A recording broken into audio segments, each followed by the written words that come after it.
Are you tired of feeling stuck when speaking German? നമുക്കറിയാം കുറേ പേര് ജർമ്മൻ ലാംഗ്വേജ് B2 വരെ കംപ്ലീറ്റ് ചെയ്ത് കഴിഞ്ഞിട്ടും ജർമ്മൻ സംസാരിക്കാൻ കഴിയുന്നില്ല, അല്ലെങ്കിൽ ഇവർ സ്റ്റക്കായി പോകുന്നു. സെർട്ടൈൻ കാര്യങ്ങൾ മാത്രം എക്സ്പ്രസ് ചെയ്ത് ഒരു പോയിന്റ് കഴിയുമ്പോൾ ജർമ്മനിൽ കംപ്ലീറ്റ്ലി സ്റ്റക്ക് ആവും. ജർമ്മൻ സ്പീക്കിംഗ് ഇമ്പ്രൂവ് ചെയ്യുന്ന സമയത്ത് നിങ്ങളെ തന്നെ ചലഞ്ച് ചെയ്യേണ്ട കുറേ സ്ഥലങ്ങളുണ്ട്, അല്ലെങ്കിൽ നമ്മളെ തന്നെ ഡിസിപ്ലിൻ ആയിട്ട് കീപ്പ് ചെയ്യേണ്ട കുറേ സ്ഥലങ്ങളുണ്ട്. ഇതിൽ ഒന്നാമത്തെ കാര്യം എന്താണെന്ന് വെച്ച് കഴിഞ്ഞാൽ, ഇപ്പോൾ കോമൺ ആയിട്ട് എല്ലാവരും ചെയ്യുന്ന മിസ്റ്റേക്സ് ആണ്.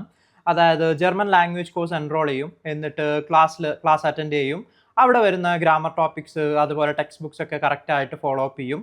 ബട്ട് അതർ ദാൻ ദാറ്റ് എന്താ പറയുക, സെൽഫ് ആയിട്ടുള്ള ഒരു വർക്ക് അല്ലെങ്കിൽ അവരുടെ സ്പീക്കിംഗ് ഇമ്പ്രൂവ് ചെയ്യാനായിട്ട് അവരൊന്നും തന്നെ ചെയ്യുന്നുണ്ടാവില്ല. അപ്പോൾ ഇതാണ് ഫസ്റ്റ് കോമൺ മിസ്റ്റേക്ക് എല്ലാവരും ചെയ്യുന്നത്. അല്ലെങ്കിൽ ജർമ്മൻ പർട്ടിക്കുലർ ആയിട്ട് നിങ്ങൾ ചൂസ് ചെയ്ത് കഴിഞ്ഞാൽ നിങ്ങൾ ഡേ 1 മുതൽ ചെയ്തിരിക്കേണ്ട ഒരു കാര്യമാണ് നിങ്ങളുടെ പേഴ്സണൽ ടൈമിൽ നിങ്ങൾ ജർമ്മൻ ലാംഗ്വേജ് സെൽഫായിട്ട് സംസാരിക്കുക എന്നുള്ളതും അത് ഇമ്പ്രൂവ് ചെയ്യാനുള്ള മാർഗം കണ്ടെത്തുക എന്നുള്ളത്. ഇതിൽ നമ്പർ 1 ആയിട്ട് നിങ്ങൾക്ക് ചെയ്യാൻ പറ്റുന്ന ഒരു കാര്യമാണ് നിങ്ങളുടെ ഡേ നിങ്ങൾ ജർമ്മനിൽ എക്സ്പ്ലെയിൻ ചെയ്യുക. അത് വേറെ ആരോടും പറയണമെന്നില്ല, നിങ്ങൾ സെൽഫായിട്ട് നിങ്ങളോട് തന്നെ പറഞ്ഞാൽ മതി. ഫോർ എക്സാമ്പിൾ, ഇപ്പം ഞാൻ A1 കംപ്ലീറ്റ് ചെയ്യാനായ ഒരു സ്റ്റുഡൻ്റ് ആണെങ്കിൽ എന്താണ് എൻ്റെ ലൈഫിൽ ഇന്ന് നടന്നത്? ഫോർ എക്സാമ്പിൾ, ഇന്ന് ഞാൻ രാവിലെ 7 മണിക്ക് എണീറ്റു, ഞാൻ എന്നിട്ട് ഭക്ഷണം കഴിച്ചു, ഞാൻ എന്നിട്ട് എൻ്റെ ഫാദറിൻ്റെ കൂടെ മാർക്കറ്റിൽ പോയി, അതിന് ശേഷം ഞങ്ങൾ ഫാമിലി എല്ലാവരും ഫിലിമിന് പോയി. ഇങ്ങനത്തെ നമ്മുടെ ഡെയിലി ലൈഫിൽ നടക്കുന്ന കുറേ ഇൻസിഡൻസ് ഉണ്ടാവും, അല്ലെങ്കിൽ ഇന്നലെ നടന്ന ഇൻസിഡൻസ്, അല്ലെങ്കിൽ നാളെ സംഭവിക്കാൻ നിങ്ങൾക്ക് പോകുന്ന ഇൻസിഡൻസ് ഉണ്ടാവും. അപ്പോൾ ഇത്തരത്തിലുള്ള കാര്യങ്ങൾ ജർമ്മനിൽ എക്സ്പ്രസ് ചെയ്യുന്ന സമയത്ത് ഓട്ടോമാറ്റിക്കലി നിങ്ങൾ ഇന്നത്തെ കാര്യം പറയുമ്പോൾ പ്രസന്റ് ടെൻസിലുള്ള ജർമ്മനും, ഇന്നലത്തെ കാര്യം പറയുന്ന സമയത്ത് പാസ്റ്റ് ടെൻസിലുള്ള ജർമ്മനും, നാളത്തേത് പറയുന്ന സമയത്ത് ഫ്യൂച്ചർ ടെൻസിലുള്ള ജർമ്മനും നിങ്ങൾക്ക് പഠിക്കാൻ പറ്റും. ശരിക്കും ഈ 3 ഫാക്ടേഴ്സ് തന്നെയാണ് എന്ത് ചെയ്യുന്നത്, നിങ്ങൾ ജർമ്മനി പോയി കഴിഞ്ഞാലും ഒരാളോട് സംസാരിക്കുമ്പോൾ നിങ്ങളുടെ കോൺവെർസേഷനിൽ വരാൻ പോകുന്നത്. അപ്പോൾ ഇവിടെ നിങ്ങളൊരു ചലഞ്ചായിട്ട് ചെയ്യേണ്ടത് എന്താണെന്ന് ചോദിച്ചു കഴിഞ്ഞാൽ, നിങ്ങൾ ഡെയിലി ഒരു ഇത്ര ടൈം, ഫോർ എക്സാമ്പിൾ ഒരു 3 മിനിറ്റ് ഈ സ്പീക്കിങ്ങിന് വേണ്ടിയിട്ട് സ്പെൻഡ് ചെയ്യുക. ഒരു 1 മിനിറ്റ് എന്താണോ ഇന്ന് നിങ്ങൾ ചെയ്ത കാര്യങ്ങൾ എന്നുള്ളത് ജർമ്മനിൽ പറയാം. ഇന്നലെ നടന്ന കാര്യങ്ങൾ നിങ്ങൾ അനദർ 1 മിനിറ്റ് പറയാം. നാളെ നടക്കാൻ സാധ്യതയുള്ള കാര്യങ്ങൾ ഒരു 3 മിനിറ്റ് ടോട്ടലായിട്ട് നിങ്ങൾ പറയാം. അതായത് 1 മിനിറ്റ് ഈച്ച് കൊടുത്തിട്ട് സംസാരിക്കുക.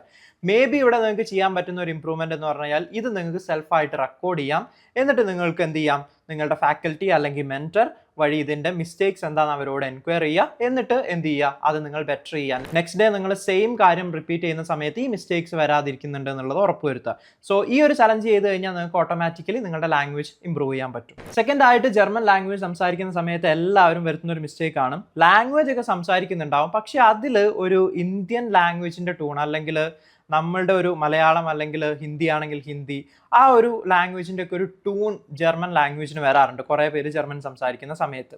ഇതെന്തുകൊണ്ടാണെന്ന് ചോദിച്ചു കഴിഞ്ഞാൽ, നമ്മൾ ബിഗിനിങ് മുതലേ നമ്മൾ ജർമ്മൻ വീഡിയോസ് കണ്ടിട്ട് അത് ഇമിറ്റേറ്റ് ചെയ്യാത്തതുകൊണ്ടാണ്.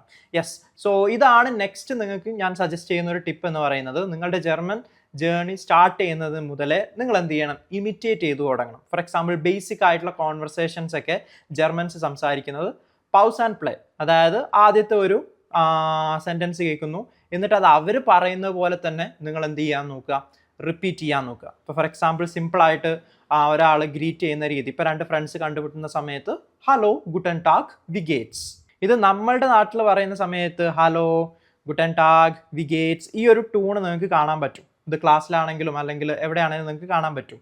നേരെ മറിച്ച് ഇത് നിങ്ങൾ ലൈക്ക് ഒരു ജർമ്മൻകാരൻ സംസാരിക്കുന്ന വീഡിയോ കണ്ടിട്ട് അത് മിമിക് ചെയ്യുകയാണെങ്കിൽ നിങ്ങൾ എന്ത് ചെയ്യാൻ പറ്റും, ഓട്ടോമാറ്റിക്കലി ജർമ്മൻ ആളുകൾ സംസാരിക്കുന്ന പോലെ നിങ്ങളുടെ ഔഷ്പ്രാക്ക് അല്ലെങ്കിൽ പ്രൊനൗൺസിയേഷൻ ടൂൺസ് ഒക്കെ നിങ്ങൾക്ക് മാറ്റാൻ പറ്റും.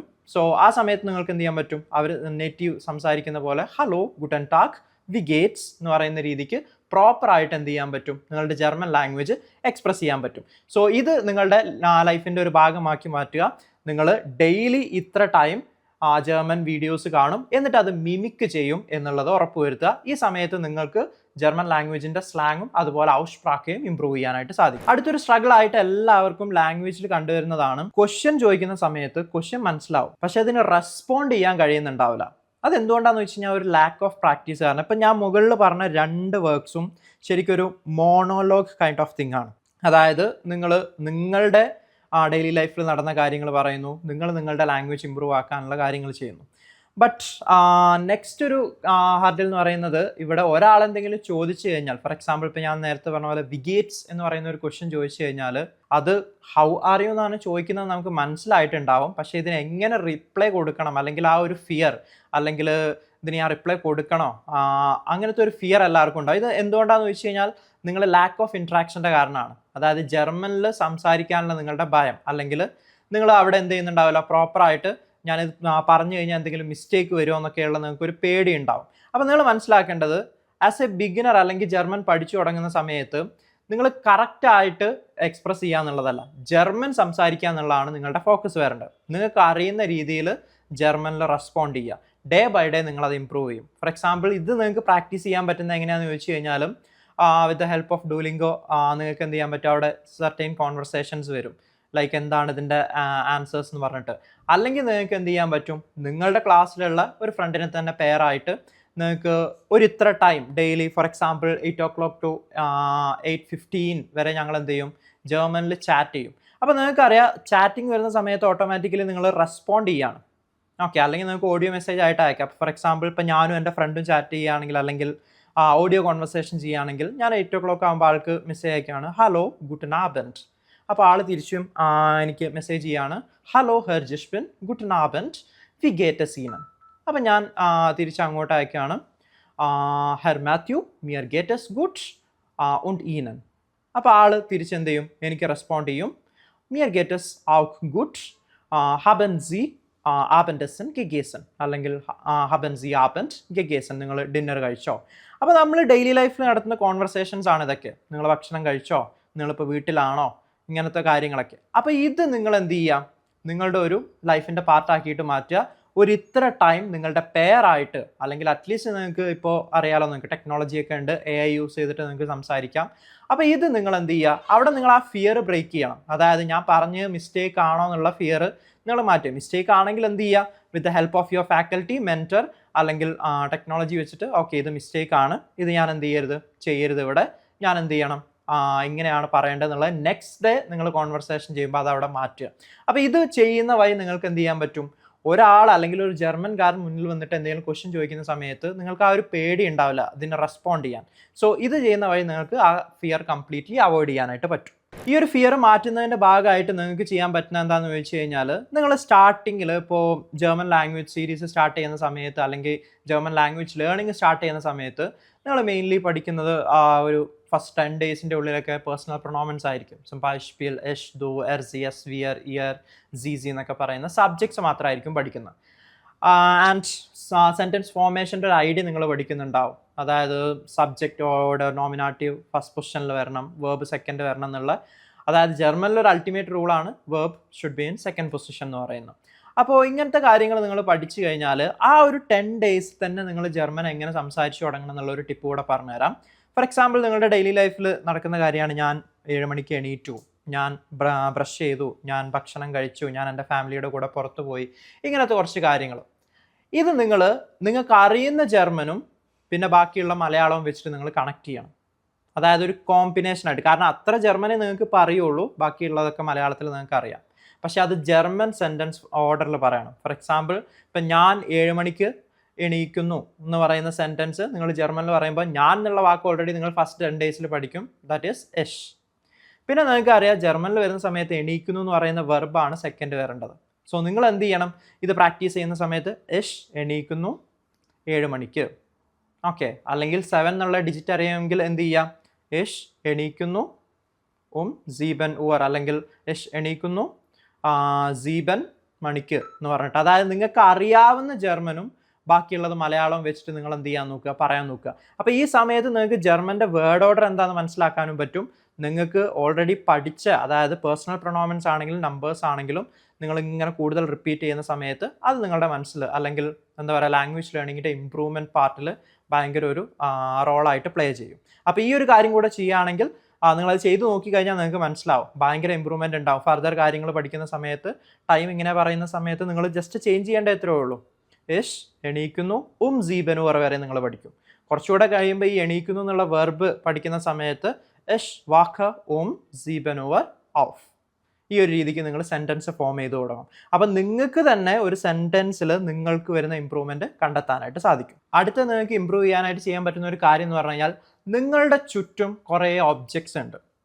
ഫോർ എക്സാമ്പിൾ ഇപ്പം ഞാൻ ഇരിക്കുന്ന ഈ ഒരു സ്ഥലത്ത് ഒരു ലാപ്ടോപ്പ് ഉണ്ട്, മൊബൈൽ ഫോൺ ഉണ്ട്, ടീഷർട്ട്, പാൻസ്, ഇങ്ങനെ കുറേ ഗാഡ്ജറ്റ്സും അതുപോലെ ഡ്രസ്സ് അതുപോലെ സോഫാസ് ഇങ്ങനത്തെ കുറച്ച് കാര്യങ്ങളുണ്ട്. അപ്പോൾ ഇതിൻ്റെ ജർമ്മൻ, കാരണം ഇത് ഞാൻ ഡെയിലി അഡ്രസ്സ് ചെയ്യുന്ന കാര്യങ്ങളാണ്, അല്ലെങ്കിൽ ഡെയിലി ഞാനിവിടെ കാണുന്ന കാര്യങ്ങളാണ്. അപ്പം ഞാൻ എന്ത് ചെയ്യണം, ഇതിൻ്റെ ജർമ്മൻ എന്താണെന്നുള്ളത് ഞാൻ ഫൈൻഡ് ചെയ്യണം. എന്നിട്ട് ഇത് കാണുന്ന സമയത്ത് ഓക്കെ ഇത് ഇന്ന സംഭവമാണെന്നുള്ളത്, ഇത് നിങ്ങളുടെ വൊക്കാബ് ലേണിങ്ങിനെയും അതുകൂടാതെ തന്നെ നിങ്ങളിത് ഡെയിലി കാണുന്ന സമയത്ത് നിങ്ങളുടെ ഒരു മദർ ടങ് പോലെ തന്നെ സോഫ കാണുന്ന സമയത്ത് ഓക്കെ അത് ജർമ്മനിൽ ഇതാണ്, കമ്പ്യൂട്ടർ കാണുമ്പോൾ ഓക്കെ അത് ദർ കമ്പ്യൂട്ടർ ആണ്, ഇപ്പോൾ മൊബൈൽ കാണുന്ന സമയത്ത് ഓക്കെ ദസ് ഹാൻഡി ആണ്, ഇങ്ങനത്തെ ഐഡിയ നിങ്ങൾക്ക് ലഭിക്കും. സോ നിങ്ങളുടെ സറൗണ്ടിങ്സിലുള്ള കാര്യങ്ങൾ, അത് നിങ്ങളുടെ റൂമിലാവട്ടെ ചിലപ്പോൾ നിങ്ങളുടെ വീട്ടിലാവട്ടെ, അത് നിങ്ങൾ എക്സ്പാൻഡ് ചെയ്ത് പോകണം. ഫസ്റ്റ് നിങ്ങൾ നിങ്ങളുടെ ടേബിളിലുള്ള കാര്യമായിരിക്കും ചെയ്യുന്നത്. ഓക്കെ, പിന്നെ നിങ്ങളത് എക്സ്പാൻഡ് ചെയ്തിട്ട് ഓക്കെ ഈ സൈഡിലുള്ളത് മാത്രം, പിന്നെ ലെഫ്റ്റ് സൈഡിലുള്ളത്, അങ്ങനെ നിങ്ങളൊരു 1 വീക്ക് അല്ലെങ്കിൽ ഒരു 10 ഡേയ്സിൻ്റെ ഉള്ളിൽ നിങ്ങളുടെ റൂമിലുള്ള വൊക്കാബ്സ് അല്ലെങ്കിൽ സാധനങ്ങളുടെ പേര് പഠിക്കും. പിന്നെ ഇന്നും നിങ്ങൾ എണീറ്റിട്ട് ഇത് കാണുന്ന സമയത്ത് ഇതാണെന്ന് റീകോൾ ചെയ്യണം. കിട്ടുന്നില്ലെങ്കിൽ വീണ്ടും റെഫർ ചെയ്യുക, റീകോൾ ചെയ്യുക. നെക്സ്റ്റ് നിങ്ങൾ നിങ്ങളുടെ റൂം കഴിഞ്ഞാൽ പിന്നെ നിങ്ങൾ ഏറ്റവും കൂടുതൽ മേ ബി സ്പെൻഡ് ചെയ്യുന്നത് may be in your living room, അല്ലെങ്കിൽ നിങ്ങൾ കിച്ചണിലായിരിക്കും, അല്ലെങ്കിൽ ഹാളിലായിരിക്കും. സോ അവിടെയൊക്കെ എന്തുണ്ട്, കുറേ നിങ്ങൾക്ക് ഒബ്ജക്ട്സ് കാണാൻ പറ്റും. അപ്പോൾ അതിൻ്റെയൊക്കെ German day by day okay ഒരു കൗണ്ട് വെക്കുക, ഞാൻ 10 അല്ലെങ്കിൽ 5 ഒബ്ജക്ട്സ് ഞാൻ പഠിക്കും എന്നുള്ള രീതിക്ക്. ഓക്കെ, എന്നിട്ട് മേ ബി നിങ്ങൾക്ക് അത് വെച്ചിട്ട് ഞാൻ നേരത്തെ പറഞ്ഞ രീതിയിൽ സെൻറ്റൻസ് ഫോം ചെയ്യാൻ നോക്കാം. ഫോർ എക്സാമ്പിൾ നിങ്ങൾ കിച്ചണിൽ പോയ സമയത്ത് പ്ലേറ്റ് അല്ലെങ്കിൽ ഗ്ലാസ് എന്നൊക്കെയുള്ള വാക്കിൻ്റെ വൊക്കാബ് പഠിക്കുകയാണ്. ഓക്കെ, അപ്പോൾ നിങ്ങൾ എന്ത് ചെയ്യുക, ഞാൻ വെള്ളം കുടിക്കുന്നു, അല്ലെങ്കിൽ വെള്ളം എന്നുള്ളതിൻ്റെ വൊക്കാബ് നിങ്ങൾ പഠിച്ചു, ദസ് വാസർ. അപ്പോൾ ഞാൻ കുടിക്കുന്നു ദസ് വാസർ. ആ രീതിക്ക് സെൻറ്റൻസ് എന്ത് ചെയ്യുക, ഫോം ചെയ്യാനായിട്ട് നോക്കുക. കുറച്ച് കഴിയുമ്പോൾ നിങ്ങൾ കുടിക്കുന്നു എന്നുള്ള വെർബ് പഠിക്കുമ്പോൾ നിങ്ങൾക്ക് ഓട്ടോമാറ്റിക്കലി എന്താവും, സെൻറ്റൻസ് ഫോം ചെയ്യാൻ പറ്റും. ആഫ്റ്റർ 15 ഡേയ്സ് ഒക്കെ എഷ് ട്രിങ്ക് ദസ് വാസർ. ഓക്കെ, ആ രീതിക്ക് നിങ്ങൾക്ക് സെൻറ്റൻസ് ഫോം ചെയ്യാൻ പറ്റും. ഇനി ഈ ജർമ്മൻ ലാംഗ്വേജ് ലേണിങ്ങിൽ നിങ്ങൾ കുറച്ചുകൂടെ ഹയർ ലെവലിലോട്ടൊക്കെ പോയി കഴിഞ്ഞാൽ, അല്ലെങ്കിൽ A1 കഴിയുന്ന സമയത്ത് A2 B1 B2 വരുന്ന സമയത്ത് നിങ്ങൾക്ക് ചെയ്യാൻ പറ്റുന്ന മറ്റൊരു കാര്യമാണ് റോൾ പ്ലേ ചെയ്യുക എന്ന് പറയുന്നത്. ഇനി നിങ്ങൾ ജർമ്മൻ ഹയർ ലെവലിലോട്ടൊക്കെ പോകുമ്പോൾ ചെയ്യാൻ പറ്റുന്ന മറ്റൊരു ചലഞ്ച് അല്ലെങ്കിൽ ആക്ടിവിറ്റിയാണ് റോൾ പ്ലേ എന്ന് പറയുന്നത്. നിങ്ങൾ ശരിക്കും A1 മുതൽ തന്നെ നിങ്ങൾക്ക് ചെയ്തു തുടങ്ങാം ബേസിക് ആയിട്ടുള്ള. അപ്പോൾ നിങ്ങൾ ഫ്രണ്ടിനും നിങ്ങളൊരു പെഡസ്ട്രിയൻ ആണ്, അവിടുന്ന് വേറൊരു പെഡസ്ട്രിയൻ വരുന്നു. സോ നിങ്ങൾക്ക് മേ ബി വഴി ചോദിക്കുന്നത് എങ്ങനെയാണെന്നുള്ള റോൾ പ്ലേ ചെയ്ത് നോക്കാം. അതിന് നിങ്ങൾക്ക് പാർട്ട്ണർ ആവശ്യമായിട്ട് വരും. സോ അതിൻ്റെ ഒരു കോൺവെർസേഷൻ ചെയ്ത് നോക്കുക. മേ ബി ഷോപ്പ് കീപ്പർ അതുപോലെ കസ്റ്റമർ തമ്മിലുള്ള ഒരു കോൺവെർസേഷൻ, അല്ലെങ്കിൽ റെസ്റ്റോറൻറ്റിൽ കസ്റ്റമർ തമ്മിലുള്ള ഒരു കോൺവെർസേഷൻ. അപ്പോൾ ഇങ്ങനത്തെ റോൾ പ്ലേ ചെയ്യുന്ന സമയത്ത് ആ ഒരു പർട്ടിക്കുലർ സ്ഥലത്ത് എങ്ങനെയാണ് കമ്മ്യൂണിക്കേറ്റ് ചെയ്യേണ്ടത് എന്നുള്ളത് നിങ്ങൾക്ക് മനസ്സിലാവും. ഞാൻ ജസ്റ്റ് ഒരു എക്സാമ്പിൾ പറഞ്ഞുതരാം. ഇപ്പോൾ നിങ്ങൾ ഡോക്ടറുടെ അടുത്ത് പോവാണ്. ഡോക്ടറുടെ അടുത്ത് പോയി കഴിഞ്ഞാൽ ഓട്ടോമാറ്റിക്കലി അവിടെ റോൾ പ്ലേ എന്ന് പറയുന്നത് ഡോക്ടർ പേഷ്യൻ്റ് ആയിട്ടുള്ളൊരു കോൺവെർസേഷൻ ആയിരിക്കും. ഒരിക്കലും നിങ്ങൾ ഡോക്ടറുടെ അടുത്ത് പോയിട്ട് ഹലോ ഗുട്ടൻ ടാഗ് വിഗേറ്റ്സ് എന്ന് ചോദിക്കില്ല. ഓക്കെ, അപ്പോൾ അവിടെ കോമൺ ആയിട്ടുള്ള സിമ്പിൾ നോളജ് നമുക്ക് കിട്ടും. വിഗേറ്റ്സ് എന്ന് പറയുന്ന കാര്യം നമുക്ക് ഒരു ഡോക്ടറോട് ചോദിക്കാൻ പറ്റില്ല. അല്ലെങ്കിൽ ഡോക്ടർ നമ്മളോട് ചോദിക്കുന്നത് വിഗേറ്റ് സീനൻ അല്ലെങ്കിൽ വസസ് പസിയേർട്ട്, ഇങ്ങനത്തെ ക്വസ്റ്റ്യൻ ആയിരിക്കും. വാട്ട് ഹാപ്പൻഡ് അല്ലെങ്കിൽ എങ്ങനെയുണ്ട് ഹെൽത്ത് എന്നൊക്കെയുള്ള ഇത്തരത്തിലുള്ള ക്വസ്റ്റ്യൻ ആവുന്നുള്ളത് അറ്റ്ലീസ്റ്റ് നമുക്ക് എന്ത് ചെയ്യാൻ പറ്റും, ആ ഒരു കോൺവെർസേഷൻ മനസ്സിലാക്കാം. മറ്റൊരു എക്സാമ്പിൾ പറയുകയാണെങ്കിൽ ഇപ്പോൾ നിങ്ങൾ ക്ലൈഡും കൗഫൻ ചെയ്യാൻ അല്ലെങ്കിൽ ഡ്രസ്സൊക്കെ വാങ്ങിക്കാൻ പോകുന്ന സമയത്തും കോസ്റ്റ് എത്രയാണെന്ന് ചോദിക്കുന്ന ക്വസ്റ്റ്യൻ, അല്ലെങ്കിൽ ജർമ്മനിയിൽ ആവറേജ് ഒരു ജാക്കറ്റിൻ്റെ കോസ്റ്റ് ഇത്രയാണ്, ഷർട്ടിൻ്റെ കോസ്റ്റ് ഇത്രയാണ്, അത് അറിയാത്ത കുറേ പേരുണ്ട്. നമ്മൾ എന്ത് ചെയ്യും, നമ്മുടെ നാട്ടിൽ ഒരു ജാക്കറ്റിന് കോസ്റ്റ് വരുന്നത് 3000 ആണെങ്കിൽ കുറേ ആൾക്കാർ എന്ത് ചെയ്യും, 3000 €, എന്നൊക്കെ പറയും. 3000 € എന്ന് പറഞ്ഞു കഴിഞ്ഞാൽ അവിടെ വീടിൻ്റെ റെൻറ്റ് പോലും അത്ര അല്ല. അപ്പോൾ ഈ ഒരു കാര്യങ്ങളൊക്കെ എന്ത് ചെയ്യാൻ പറ്റും നിങ്ങൾക്ക് റോൾ പ്ലേയിലൂടെ കൾച്ചർ മീൻസ് ജർമ്മനിയിൽ ഓക്കെ ഇതിൻ്റെ ആവറേജ് കോസ്റ്റ് ഇത്രയാണ്, ഇങ്ങനത്തെ കുറച്ച് കൾച്ചർ റിലേറ്റഡ് ആയിട്ടുള്ള കാര്യങ്ങൾ കൂടെ നിങ്ങൾക്ക് പഠിക്കാൻ പറ്റും. എല്ലാവരും ഫേസ് ചെയ്യുന്ന ഒരു ഇഷ്യൂ ആണ് വൊക്കാബ്സ് പഠിക്കുക എന്നുള്ളത്. സോ വൊക്കാബ്സ് പഠിക്കാനുള്ള ഒരു മെത്തേഡ് ഞാൻ നിങ്ങൾക്ക് പറഞ്ഞു തന്നു, ലൈക്ക് നിങ്ങളുടെ സറൗണ്ടിങ്സിൽ നിന്ന് വൊക്കാബ്സ് സ്റ്റാർട്ട് ചെയ്യുക. ബട്ട് അപ്പാർട്ട് ഫ്രം ദാറ്റ് നിങ്ങൾ എന്ത് ചെയ്യേണ്ടി വരും, നിങ്ങളുടെ ടെക്സ്റ്റ് ബുക്സ് ഫോളോ ചെയ്തിട്ടുള്ള അല്ലെങ്കിൽ നിങ്ങളുടെ കരിക്കുലം ബേസ്ഡ് ആയിട്ടുള്ള വൊക്കാബ്സ് കൂടെ നിങ്ങൾ ഫോളോ അപ്പ് ചെയ്യേണ്ടി വരും. അപ്പോൾ ഇത് നിങ്ങൾക്ക് എങ്ങനെ ചെയ്യാം, മേ ബി ഇത് നിങ്ങൾക്ക് ഫ്ലാഷ് കാർഡ്സ് വെച്ചിട്ട് അല്ലെങ്കിൽ പല ഗെയിംസ് വെച്ചിട്ട് നിങ്ങൾക്ക് എന്ത് ചെയ്യാൻ പറ്റും, നിങ്ങൾക്കിത് ചെയ്യാൻ പറ്റും. ഞാൻ ജസ്റ്റ് ഒരു എക്സാമ്പിൾ പറഞ്ഞുതരാം. അപ്പോൾ ഫോർ എക്സാമ്പിൾ ഒരു 10 സെറ്റ് ഓഫ് വൊക്കാബ്സ് ഞാൻ എക്സാമ്പിളായിട്ട് പറയുകയാണെങ്കിൽ ഫുഡ് ഐറ്റംസിൻ്റെ പേരാണെന്ന് വിചാരിക്കുക. ഓക്കെ, ഒരു 10 സെറ്റ് ഓഫ് വൊക്കാബ്സ് ഞാൻ വെച്ചിട്ടുണ്ട്. അപ്പോൾ ഇതിൻ്റെ ഇംഗ്ലീഷ് അല്ലെങ്കിൽ മലയാളം വേറെ സൈറ്റിൽ. ഫോർ എക്സാമ്പിൾ ആപ്പിൾ, ഇവിടെ ആപ്പിൾ എന്ന് മലയാളത്തിലുണ്ട്. പിന്നെ ഓറഞ്ച്, ഇവിടെ ഓറഞ്ച് എന്നുണ്ട്. പിന്നെ അപ്പോൾ ഇങ്ങനത്തെ ഓരോ ഫ്രൂട്ടുകളുടെ പേര് അല്ലെങ്കിൽ എസൻ്റെ ലൈക്ക് ഫുഡ് ഐറ്റംസിൻ്റെ ലേബൻസ്മിറ്റലിൻ്റെ പേര്, ഗ്രോസറീസിൻ്റെ പേര് ഞാൻ ഒരു സൈഡിൽ ജർമ്മനിൽ ഒരു സൈഡിൽ ഇംഗ്ലീഷ് അല്ലെങ്കിൽ മലയാളത്തിൽ കൊടുത്തിട്ടുണ്ട്. ബട്ട് ഇത് കറക്റ്റ് ഓർഡറിലാവില്ല. ലൈക്ക് എന്താ പറയുക, ഇപ്പോൾ ആപ്പിളിൻ്റെത് കറക്റ്റായിട്ട് നിങ്ങൾ മാച്ച് ചെയ്യുക. സോ അല്ലെങ്കിൽ ഇത് 2 ഫ്ലാഷ് കാർഡായിട്ട് വെച്ചിട്ട് നിങ്ങളത് മാച്ച് ചെയ്ത് ചെയ്യുക. മേ ബി പെയറായിട്ട് ചെയ്യുന്ന സമയത്ത് അല്ലെങ്കിൽ ഗ്രൂപ്പായിട്ടൊക്കെ ഇത് നിങ്ങൾക്ക് ചെയ്യാൻ പറ്റും. നിങ്ങൾ നിങ്ങളുടെ പെയറിനെ കണ്ടെത്തുക, ആർക്കാണ് ആപ്പിളിൻ്റെ ജർമ്മൻ കയ്യിലുള്ളത്. അപ്പോൾ ഇത് മേ ബി ഇങ്ങനെ ഒരു ഗെയിമായിട്ട് ചെയ്യുന്ന സമയത്ത് നിങ്ങൾക്ക് എന്ത് ചെയ്യാൻ പറ്റും, വൊക്കാബ്സ് ഈസി ആയിട്ട് റിമെമ്പർ ചെയ്യാൻ പറ്റും. സോ ഇത്തരത്തിലുള്ള കാര്യങ്ങളും നിങ്ങളുടെ ഡെയിലി ലൈഫിൽ കൊണ്ടുവരികയാണെങ്കിൽ വൊക്കാബ്സ് ഈസി ആയിട്ട് നിങ്ങൾക്ക് ഇമ്പ്രൂവ് ചെയ്യാനായിട്ട് പറ്റും. ആൻഡ് അറ്റ് ലാസ്റ്റ് നിങ്ങൾ ലാംഗ്വേജ് ലേണിങ്ങിൽ നോട്ട് ഓൺലി ജർമ്മൻ വരുന്ന സമയത്തല്ല, ഇപ്പോൾ നമ്മൾ കാണുന്ന ഒരു പ്രശ്നമാണ് ലൈക്ക് സ്റ്റാർട്ടിങ്ങിലൊക്കെ എല്ലാവർക്കും ലൈക്ക് പഠിക്കാൻ നല്ല ഒരു മോട്ടിവേഷൻ ഉണ്ടാവും, പിന്നീട് മോട്ടിവേഷൻ കുറയുന്നത് മേ ബി പേഴ്സണൽ റീസൺ കൊണ്ടാവാം, പല കാരണം കൊണ്ടാവാം. ബട്ട് നിങ്ങൾ മനസ്സിലാക്കേണ്ടത് ഇവിടെ നിങ്ങൾ എന്താ ചെയ്യേണ്ടതെന്ന് വെച്ച് കഴിഞ്ഞാൽ ഓൾവേസ് കീപ് യു മോട്ടിവേറ്റഡ്. നിങ്ങൾ തന്നെ നിങ്ങളുടെ ഇമ്പ്രൂവ്മെൻറ്റ് മനസ്സിലാക്കണം. എനിക്ക് ഇങ്ങനെ ഇമ്പ്രൂവ്മെൻറ്റ് വന്നു, സ്റ്റാർട്ടിങ്ങിൽ ഞാൻ ഇങ്ങനെ സെൻറ്റൻസ് ക്രിയേറ്റ് ചെയ്യാറില്ലായിരുന്നു, ഇപ്പോൾ എനിക്ക് സെൻറ്റൻസ് ക്രിയേറ്റ് ചെയ്യാൻ പറ്റുന്നുണ്ട്, എനിക്കിപ്പോൾ ഇത്ര വൊക്കാബ്സ് അറിയാം, എനിക്ക് കോംപ്ലക്സ് ആയിട്ട് ഈ സെൻറ്റൻസിൻ്റെ പ്രസൻറ്റും പാസ്റ്റും പറയാൻ പറ്റുന്നുണ്ട്, കുറച്ച് കഴിയുമ്പോൾ ഈ സെൻറ്റൻസിൻ്റെ പ്രസൻറ്റും പാസ്റ്റും ഫ്യൂച്ചറും പറയാൻ പറ്റുന്നുണ്ട്. ഏറ്റവും എത്തുമ്പോൾ എന്താവും, ഈ സെൻറ്റൻസ് ഞാൻ A1 പഠിച്ചപ്പോൾ ഇത്ര ഉള്ളായിരുന്നു, ഇപ്പം ഞാനത് എന്ത് ചെയ്യുന്നു, കണക്ടർ വെച്ചിട്ട് വേറെ സെൻറ്റൻസിൻ്റെ കൂടെ കണക്ട് ചെയ്യാനായിട്ട് പഠിച്ചു. അപ്പോൾ ഇങ്ങനത്തെ സെൽഫ് ഇമ്പ്രൂവ്മെൻറ്റ്സ് മേ ബി നിങ്ങൾ നോട്ട് ചെയ്യുകയാണെങ്കിൽ നിങ്ങളുടെ ലാംഗ്വേജ് ലേണിംഗിൽ ഓക്കെ ഞാൻ ഇങ്ങനെ ഇമ്പ്രൂവ് ആവുന്നുണ്ടെന്നുള്ളൊരു സെൽഫ് സ്കെയിൽ നിങ്ങളുടെ കയ്യിൽ ഉണ്ടായിരിക്കണം. ഓക്കെ, ഇതില്ലെങ്കിലുള്ള പ്രശ്നം എന്താണെന്ന് വെച്ച് കഴിഞ്ഞാൽ നിങ്ങൾക്ക് എന്ത് ഇമ്പ്രൂവ്മെൻ്റ് ഉണ്ടാവുന്നത്, അല്ലെങ്കിൽ നിങ്ങൾ ലാംഗ്വേജിൽ എവിടെ എത്തിയിട്ടുണ്ട് എന്നുള്ളത് പെട്ടെന്ന് മേ ബി നിങ്ങൾക്ക് എന്താ പറയുക, നിങ്ങൾ ഡീമോട്ടിവേറ്റ് ആയി പോകും, എനിക്കൊന്നും കിട്ടുന്നില്ല, അല്ലെങ്കിൽ ഞാൻ ഒന്നും പഠിച്ചിട്ടില്ല എന്നുള്ള രീതിക്കൊക്കെ. അപ്പോൾ ഓൾവേസ് നിങ്ങൾ നിങ്ങളുടെ ചെറിയ വിന്നുകൾ അല്ലെങ്കിൽ ചെറിയ പ്രോഗ്രസ്സുകളൊക്കെ നിങ്ങൾ ഡീപ്പായിട്ട് അപ്രിഷിയേറ്റ് ചെയ്യുക. അത് നിങ്ങളുടെ ഫാക്കൽറ്റീസും മെൻറ്റേഴ്സും എല്ലാവരും നിങ്ങൾ അപ്രിഷിയേറ്റ് ചെയ്യുന്ന പോലെ നിങ്ങൾ സെൽഫായിട്ടും ഓക്കെ ഞാൻ ഇത്രത്തോളം കവർ ചെയ്യുന്നുണ്ട്, ഞാൻ നല്ലൊരു കാര്യമാണ് ചെയ്യുന്നത്, അല്ലെങ്കിൽ ഞാൻ നന്നായിട്ട് ഹാർഡ് വർക്ക് ചെയ്തുകൊണ്ടാണ് എന്നെ ചെയ്തത്. നിങ്ങൾ എന്ത് ചെയ്യുക, മോട്ടിവേറ്റ് ആയിരിക്കുക. ആൻഡ് നിങ്ങളുടെ ഡ്രീമിലോട്ട് അല്ലെങ്കിൽ നിങ്ങളുടെ ഡ്രീം പ്ലേസിലോട്ട് നിങ്ങൾ എത്തുന്നുണ്ട്, അതിൻ്റെ ഒരു ഫസ്റ്റ് സ്റ്റെപ്പ് ഞാൻ ഓൾമോസ്റ്റ് കംപ്ലീറ്റഡ് ആവുന്നുണ്ട്, അല്ലെങ്കിൽ നല്ല രീതിക്കാണ് ഞാൻ പ്രോഗ്രസ് ചെയ്യുന്നത് എന്നുള്ളത് നിങ്ങൾ എപ്പോഴും നിങ്ങളെ തന്നെ മോട്ടിവേറ്റ് ചെയ്യാനും ട്രൈ ചെയ്യും.